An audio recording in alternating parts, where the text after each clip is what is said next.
အားလုံးမင်္ဂလာပါဒီနေ့ကသုံးသက်ပြည့်နေပြတဲ့အတွက်လမ်းစာလိုက်ပြီးတော့ဒီကြောက်ပါနော် လေးသိန်းဝေးပါရှင်လေးသိန်းတစ်တောင်းတီးထောင်းတော့ လေးသိန်း၅တောင်းကျော်ပါ လေးသိန်းနှစ်တောင်းပါသုံးသိန်း၆တောင်းလေးသိန်းတစ်တောင်း9တောင်းပါသုံးသိန်း9တောင်း9တောင်း လေးသိန်း9400 4သိန်း6တောင်းနဲ့8တောင်းနော်ဒါကြတော့သူ့ရဲ့အခု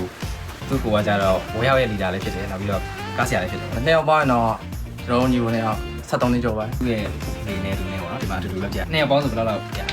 9သိန်းလောက်ရရ ။ online ရဲ့အငယ်ဆုံးပေါ့။ပထမဆုံးလောက်ဘယ်လောက်နေရ။3သိန်း2500ခွင့်ရ။မတနေ့တော့မပြည့်သေးဘူး။အဲ့ဒီမှာရန်ဟိုမှာ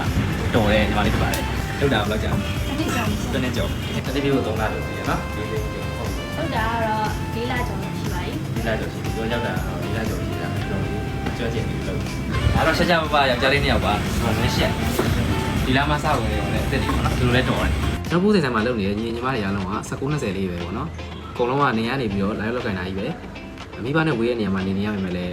လေလီမမာနဲ့အကျင့်စာရေးတဲ့ပိုင်းလဲစိတ်ချရတယ်။ချမှတ်တဲ့စီကံတွေလည်းတိတိကျကျလိုက်နာနေတဲ့အတွက်အရာအောင်မှာပြီးရှေ့ဖြစ်နေပါတယ်။ခုလက်ရှိမှာလည်းဝန်ထမ်းတက်လေးတွေခေါ်ယူနေပါတယ်။ငွေတက်တွေအတွက်အယောင်းပိုင်းရောစီးရင်ပိုင်းရောမှာ position တွေအများကြီးပဲခေါ်နေပါတယ်။စိတ်ဝင်စားရဆိုရင်တော့ CV ပေါင်ကို394458 6နဲ့3နဲ့ကိုပေးဖို့ချထားနိုင်ပါတယ်။အားလုံးကျေးဇူးတင်ပါတယ်။